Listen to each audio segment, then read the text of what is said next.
ଜୟ ଜଗନ୍ନାଥ ସାଙ୍ଗମାନେ। ତ ଫ୍ରେଣ୍ଡ, ଆଜି ଆମେ 25 ଏପ୍ରିଲ ଫାର୍ଷ୍ଟ ସିଫ୍ଟରେ ଯେତକ ବି ଆମର ଇଂଲିଶ ଗ୍ରାମାର କ୍ୱେଶ୍ଚିନ୍ ଆସିଥିଲା ତାକୁ ଡିଟେଲ୍ସରେ ଡିସ୍କସନ୍ କରିବା। ଦେଖନ୍ତୁ, ସବୁ ଅପସନ୍କୁ ମଧ୍ୟ ଭଲସେ ଦେଖିବା, ଯାହାଦ୍ୱାରା ଯଦି ଏ କ୍ୱେଶ୍ଚିନ୍ଟି ଆମ ପରୀକ୍ଷାରେ ଆସୁଛି ଆମେ ଯେମିତି ଏହାକୁ ଭୁଲ ନ କରିବା। ଏହା ପୂର୍ବରୁ ମୁଁ ମଧ୍ୟ 3ଟା ସିଫ୍ଟର କରିନେଇଛି 24 ଏପ୍ରିଲର। ଦେଖିନାହାନ୍ତି, ଡିସ୍କ୍ରିପ୍ସନ୍ ପ୍ଲେଲିଷ୍ଟ ଲିଙ୍କ୍ ଦେଇଦେବି, ଚେକ୍ କରିନେବେ। ଓକେ, ପ୍ରଥମ କ୍ୱେଶ୍ଚିନ୍ ଆମର ଇଡମ୍ ଫେଜ୍ରୁ ଆସିଛି, ଓଡ଼ିଆରେ ଯାହାକୁ ଆମେ ରୂଢ଼ି ବା ଲୋକମାନେ କହିଥାଉ। ବର୍ନ ଦ ମିଡ୍ ନାଇଟ୍ ଅଏଲ୍। ଏଇଟା ବହୁତ ସିମ୍ପଲ୍ କ୍ୱେଶ୍ଚିନ୍ ରହିଛି। ଆନ୍ସର୍ ହେବ ୱାର୍କ ଲେଟ୍ ଇଣ୍ଟୁ ଦ ନାଇଟ୍। ଓଡ଼ିଆରେ ଯଦି ଅର୍ଥ କହିବା, ବିଳମ୍ବ ରାତି ପର୍ଯ୍ୟନ୍ତ କାମ କରିବା। ତାପରେ ଦେଖନ୍ତୁ, 3ଟା ପ୍ୟାସେଜ୍ କ୍ୱେଶ୍ଚିନ୍ ରହୁଛି। ଯଦି ଆପଣମାନେ ପ୍ୟାସେଜକୁ ଭଲସେ ପଢ଼ୁଛନ୍ତି ଇଜିଲି ଆନ୍ସର୍ କରିପାରିବେ। ତେଣୁ ଏଥିରେ ଆମେ ଟାଇମ୍ ବର୍ବାଦ କରିବା ନାହିଁ। ଦେଖନ୍ତୁ, ଏଠି ଦେଲା ମାନେ ବାକ୍ୟଟି ଦେଇଛି, ଆକୁ ଆପଣମାନେ ସଜାଇକି ଲେଖିବେ। ଓକେ, ତ କେମିତି ସଜାଇକି ଲେଖିବେ? ଗୋଟେ ଟ୍ରିକ୍ ଅଛି। କ'ଣ ନା, ଫାଷ୍ଟ ସବଜେକ୍ଟ ରହିବ, ତାପରେ ଭର୍ବ ରହିବ, ତାପରେ ଅବଜେକ୍ଟ ରହିବ। ତ ଆମେ ଏଠି ଦେଖିବା ସବଜେକ୍ଟ କେଉଁଟା, ଏଚ୍ ଅଛି, ସି, ତାପରେ କ'ଣ ହେବ ନା ଏଟ୍। C at breakfast. କ'ଣ ହେବ ମୁଁ କହି ନେଉଛି, she ate a hearty breakfast and then went jogging. ଆପଣ ଯଦି ଟିକେ ବି ଇଂଲିଶ ନଲେଜ ରଖୁଛନ୍ତି ଏ ବାକ୍ୟକୁ ସଜାଇକି ଲେଖିପାରିବେ। ତାପରେ ଦେଖନ୍ତୁ, ସିନୋନିମ୍ ଦେଲା, ଯାହାକି ଓଡ଼ିଆରେ ଆମେ ପ୍ରତିଶବ୍ଦ କହିଥାଉ। କ'ଣ ଦେଇଛି ନା କ୍ୟାପିଟୁଲେଟ୍।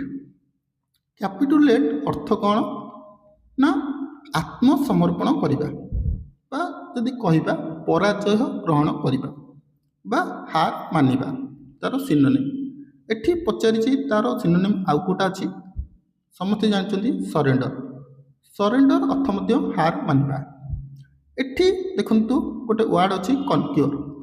କନକ୍ୟୁର ଅର୍ଥ କ'ଣ ନା ବିଜୟ ଲାଭ କରିବା। ଓକେ, ପ୍ରିଭିଲ୍ ଅର୍ଥ ମଧ୍ୟ ସେଇଆ ହେବ, ବିଜୟ ଲାଭ କରିବା। ରେସିଷ୍ଟ ମାନେ ପ୍ରତିରୋଧ କରିବା। ଆପଣମାନେ ମଧ୍ୟ ଜାଣିଥିବେ ରେଷ୍ଟ୍ରିକ୍ଟ ଅର୍ଥ ବହୁତ ସହଜ କ୍ୱେଶ୍ଚିନ୍। ରେଷ୍ଟ୍ରିକ୍ଟ ମାନେ ପ୍ରତିରୋଧ କରିବା ବା ଅଟକାଇବା। ଓକେ, ତାପରେ ଦେଖନ୍ତୁ ଦେଲା ଗୋଟେ ବାକ୍ୟ, ତାକୁ କମ୍ପ୍ଲିଟ୍ କରିବାର ଅଛି। ଏଠି ଆମେ ଲଗାଇବାର ଅଛି article. I wish I had dash magic carpet. Carpet ଅର୍ଥ କ'ଣ, କମ୍ବଳ। ମୋର ଇଚ୍ଛା ମୋ ପାଖରେ ଗୋଟେ ମ୍ୟାଜିକ୍ କ'ଣ କମ୍ବଳ ଥାଆନ୍ତା। ଗୋଟିଏ ଅର୍ଥରେ କ'ଣ ଲାଗିବ, ଏ ଲାଗିବ। ଆଉ ସମସ୍ତେ ଜାଣିଛନ୍ତି ଆର୍ଟିକିଲ୍ ଆମର 2 ପ୍ରକାର, ଡେଫିନାଇଟ୍, ଇନଡେଫିନାଇଟ୍। ଡେଫିନାଇଟ୍ ପାଖରେ ଦ ଲାଗିଥାଏ, ଯାହା ବିଷୟରେ ଆଗରୁ ଆମକୁ ଜଣାଥାଏ, ଆଉ ଯାହା ବିଷୟରେ ଆଗରୁ ଜଣା ନଥାଏ ଆମେ ଏ କିମ୍ବା ଆନ୍ ଲଗେଇଥାଉ। ଆଉ ଆନ୍ ଆମର ଯେଉଁଠିକି ସ୍ୱରବର୍ଣ୍ଣ ବା A E I O U use ହେଉଥିଲେ ଲାଗିପାରେ, କିନ୍ତୁ ଏଇଟା ସବୁବେଳେ ୟୁଜ୍ ହଁ ନାହିଁ, କାରଣ ଅନରେବୁଲ୍ ପାଖରେ ଏଚ୍ ଲାଗୁଛି, କିନ୍ତୁ ଏଠି ଆନ୍ ଲଗାଉଛେ। ଓକେ, ତାପରେ the politician made a candid speech and about his plan for the future. ଦେଖନ୍ତୁ, ଏଠି ଯେଉଁ କ୍ୟାଣ୍ଡିଡ୍ ଦେଲା, ଏହାର ଅର୍ଥ କ'ଣ ନା ଅନେଷ୍ଟ। ଓକେ, ଅନେଷ୍ଟ ହେଇପାରିବ, ଓପନ୍ ହେଇପାରିବ, ଫ୍ରାଙ୍କ ହେଇପାରିବ। ଏଇ 3ଟା ଯାକ ତାର ସିନୋନିମ୍ ହେବ। କିନ୍ତୁ ଦେଖନ୍ତୁ, ଏଠି ଆଣ୍ଟୋନିମ୍ ଦେଇଛି ଇନସିଓର, ମାନେ ଗୁପ୍ତ, ମାନେ ଯିଏକି ସତ କଥା କୁହେ ନାହିଁ। ଇନସିଓର ଅର୍ଥ ହେଉଛି ସିଏ, ବା ଯିଏ ନିଜ ଜୀବନ ପ୍ରତି ସିଓର ନୁହଁ, ସେଇଟାକୁ ହିଁ ଇନସିଓର କୁହାଯାଇଥାଏ।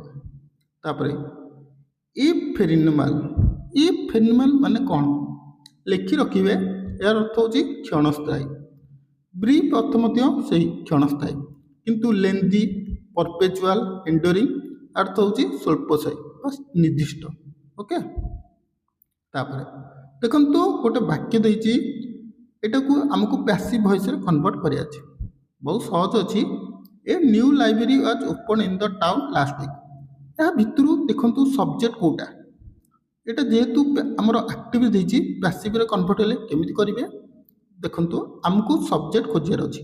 ଯେହେତୁ ଏଠି ସବଜେକ୍ଟ ଲୁଚିକି ଅଛି ବା ଉହ୍ୟ ଅଛି, ତେଣୁ ଏଠି ସବଜେକ୍ଟ ହେବ someone opened a new library in the town next week ବା ଲାଷ୍ଟ ୱିକ୍। ଓକେ, ତାପରେ the song that orchestra played hard a very nice. एटी रिदिम रो स्पेलिंग पचारिଛି खातार मध्य लिखि रखी नेबे कारण परीक्षा रे एमती स्पेलिंग पचारि दउची। ओके देला the painting displayed vibrant colour and indicate details. Vibrant माने चमत्कार और इंडिकेट माने जहाँ कि किछि दर्शाउ थाए। ये पेंटिंग टी बहुत चमत्कार कलर रो और किछि निर्दिष्ट जिनिस को देखाउची। एटी वाइब्रेंट देछि देखंतु एटा कलर को हमर विशेषित करूची। एठी कलर टी कोन ना नाउन और आपण माने समस्त जानिचंती जे कि नाउन टू अधिक कहि थाए ताको हमें एडजेक्टिव कहि थाउ। तेणु एटा एडजेक्टिव हम एठी देला रिप्लेनिश। रिप्लेनिश अर्थ कौन ना पूर्ण करवा। ओके रिड्यूस एम्प्टी एग्जीक्यूटिव यार अर्थ खाली करवा। एठी क्वेश्चन टैग रो क्वेश्चन आसिला सी कैन स्विम। यार देखंतु एटा क्वेश्चन टैग रे कौन हबो एठी जेहेतु कैन अछि हम क्वेश्चन टैग रे माइनस कर दवा माने कौन करवा ना नेगेटिव कर दवा। जेहेतु एटा पॉजिटिव वाक्य अछि आम ताकू नेगेटिव करवा जदि एपटा हमर नेगेटिव थांता एपटा पॉजिटिव हेतांता तो कौन हम कैन नॉट सी। तापर देला एटा पंक्चुएटेड मार्क केमिति हबो माने चिन्ह केमिति हम ठीक लगेबा। तो देखंतु my favourite colours are blue green and red. जेहेतु तीनटा देछि कलर तेणु फास्ट पाखे गोटे कमा देबा सेकेंड पाखे आम एंड लगेबा। गोटा देछि वाक्य आ भितर कोटा पास्ट परफेक्ट कंटीन्यूअस टेंस अछि कोटा अछि सेकेंडटा अछि समस्त जानिछथि। फास्टटा कहले कोन अछि ना फास्टटा अछि perfect continuous. Okay past continuous sorry past continuous फास्टटा अछि। सेकेंडटा देखंतु सेकेंडटा कोन अछि I have waited past perfect रे अछि। लास्टटा कोथरे अछि ना प्रेजेंट कंटीन्यूअस रे अछि। चारिटा को जानिथिबा दरकार कारण परीक्षा रे कोटा पकेबो किछि ग्यारंटी नै। तब देखंतु आ भितर कोटा 55 मार्क मध्ये ठीक अछि। तो फास्ट ही सी ठीक अछि she had I can not come today. सी कहूची डायरेक्ट स्पीच रे। तब एटी घिस देला आरो कहबो सिंगुलर ना घुस। What is the past tense of write. Write रो पास्ट टेंस कोन हबो रोट हबो। यदि फ्यूचर टेंस हम पास्ट परफेक्ट रिटर्न हम तो book is dash interesting than the movie. Book टी मूवी ठारू अति इंटरेस्टिंग थिला कौन लगे मोर लगे।